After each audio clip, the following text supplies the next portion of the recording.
Alright everyone, I want to touch on fake news. The Washington Post had an article a couple of months back in November, indicating that fake news and websites like RT.com, also Ron Paul's website was mentioned in that article, that these are fake news organizations and that the content of these organizations, the content of these news outlets should not be taken seriously. But let me tell you something. The Washington Post has a history of spreading propaganda that's been given to them, that's been injected to spread through their organization by the CIA for some time now. As we know, the New York Times is also guilty of doing that. The New York Times is the organization that that broke the news about weapons of mass destruction that supposedly Saddam Hussein had, and that was the basis of the United States going to invade Iraq. We all know that the report was not substantial, and it was determined that Saddam Hussein actually did not have weapons of mass destruction, and that report was fabricated.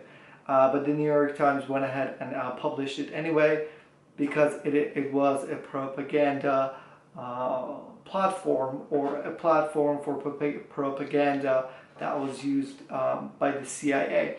Now, Jeff Bezos is the owner of Amazon.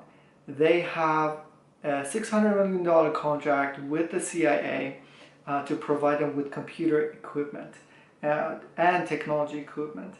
Also, Jeff Bezos is the owner of Washington Post. So one would think that is a conflict of interest for the Washington Post to come out and break the news that the CIA is saying that Russia was behind the 2016 election and it was the reason why Hillary Clinton lost.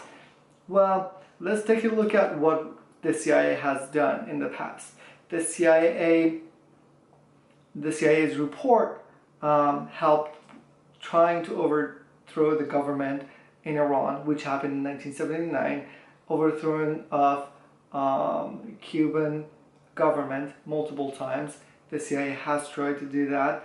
The mass murders in Cambodia, 1.5 million people died as a result of the war, the silent war in Cambodia, the Vietnam War, and it's basically called black propaganda, which was banned in 1948 through the U.S. Information and Educational Exchange Act of 1948, which made it illegal to spread propaganda within the United States and domestically. But we can thank the current administration for passing the National Defense Authorization Act in 2013 with an amendment to repeal the previous laws that were passed in 1948, which now is legal to spread propaganda through news outlets and think tanks and third-party websites.